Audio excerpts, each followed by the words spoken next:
Did you know you can create any custom steel section in ETABS, like double I sections, without any plugin? In this video, I will show you how to exactly create these sections. Hi, I am Armin. Welcome to this video. Okay, I create a new model. I click on New Model. I select Use Built-in Setting.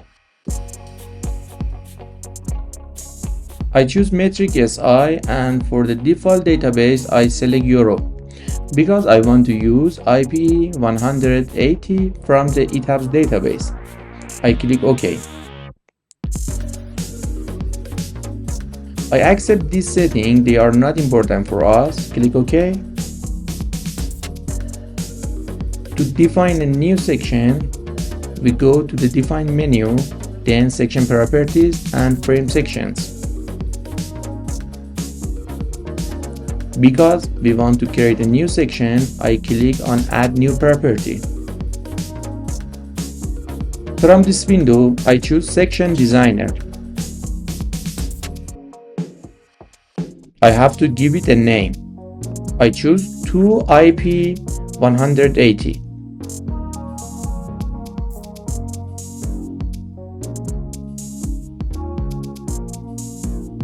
We have to set the base material. I choose S350 because this is a steel section. For the design type, I choose General Steel Section and Open Section Designer.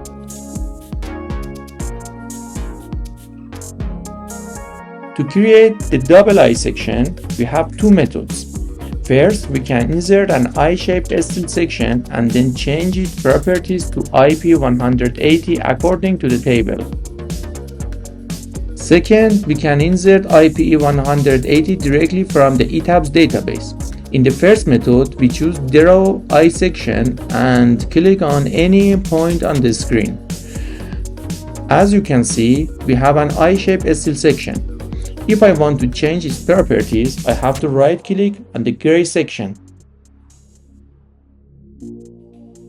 Here, I have to set height, flange width, flange thickness and other parameters according to the steel table. But this method is complicated because I have to check the steel table manually, enter all the values. So I click OK. Click on OK again and close this window as well. First, I import IPE 180 into the section list. I choose Import New Properties. I select I-wide flange sections.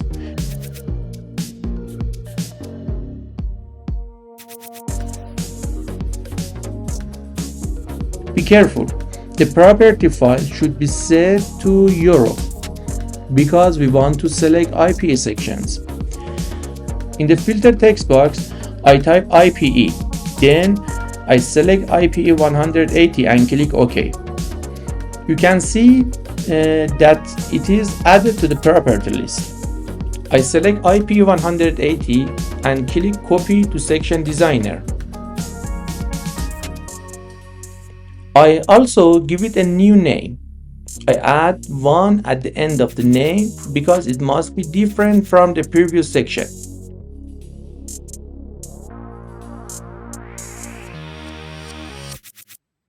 Because I selected IP 180, the base material is already correct.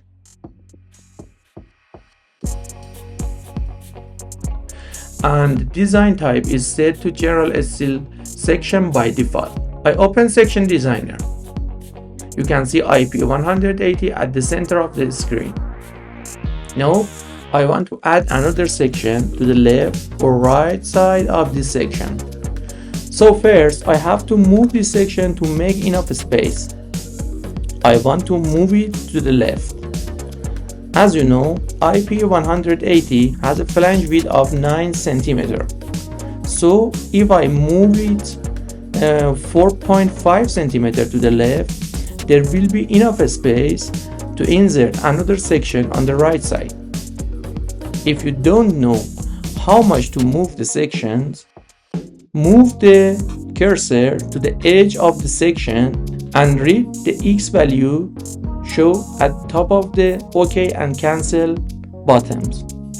I place my mouse here and I can see that the X value is 45.5 millimeters. So if I change the X center to minus 45.5 millimeter, the section will be in the correct position. As you can see, it's symmetric with respect to the y-axis. Now we have enough space to insert another section to the right side. I select the I section. From the edit menu, I choose replicate. In the mirror tab, I select the y-axis and click OK. Now we have two IPE sections side by side. But there is one issue here. The local 2 and 3 axes are not located at the center. This happens because the two sections slightly overlap. To fix this, I right-click on the right section and change the X center to 45.6 millimeter. I add 0.1 millimeter and click OK. You can see that the 2 and 3 axes move to the correct position. To keep the section symmetric, I click on the left section and change its X center to minus 45.6 millimeter. Click OK. Now we have a double I section. Next, I want to add two plates at the top and bottom of the section. From the left menu, I choose draw plates. I click on any point on the screen. You can see that the plate is drawn, but the size and position are not correct. I want to place the plate on top of the section. As you know, in double IP 180 section, the total flange width is 18 cm. If we leave 2 cm on each side for welding, the plate width should be 14 cm. I choose a thickness of 15 mm. I right-click on the plate. In the geometry section, I change the width to 140 mm and the thickness to 15 mm. Click OK.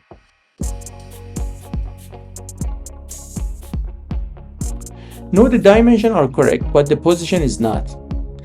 So we need to place it correctly. To place the plate on top of the section, the X center must be 0. The Y center should be equal to the Y value of the top edge of the double section plus half the plate thickness. I right-click on the plates. I change the X center to 0 and the Y center to the top edge value, which is 90 mm plus half the plate thickness. Click OK. You can see the plate move to the correct position. Now I want to add another plate at the bottom. I select the top plate. From the edit menu, I choose replicate. In the mirror tab, I select the X axis and click OK. Next, I want to add two plates on the left and right side of the web. Again, I choose draw plate and click on any point on the screen. To place this plate vertically, I set the rotation to 90 degrees. I choose a thickness of 10 mm. Click OK. You can see the plate is rotated, but the width is not correct. We want to place the plate between these two curve points of the web. If we leave 1 cm for each side, we need to calculate the available distance. The easiest way is to zoom in on the section. I move the cursor to the end of the curve and read the Y value. The Y value is 73 mm. Because the section is symmetric about the x-axis, the total flat length is about twice the value, which is roughly 14 cm. If we leave 1 cm to each side, the plate width should be about 12 cm. So I set the width to 120 mm. Click OK. Now the size is correct, but the position is not. To position it correctly, I zoom in again and read the X value of the web edge, which is minus 48.3 mm. I right click on the plate. I change the X center to minus 48.3 minus half the plate thickness, which is 5 mm. I also set the Y center to 0.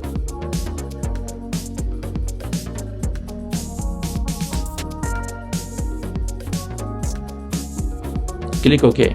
Now the plate is in the correct position. I select this plate. From the edit menu, I choose replicate. I select the y-axis. Now we have two plates, one on each side of the web, and the section is complete. I hope this video is useful for you. If you have any question, feel free to ask in comments.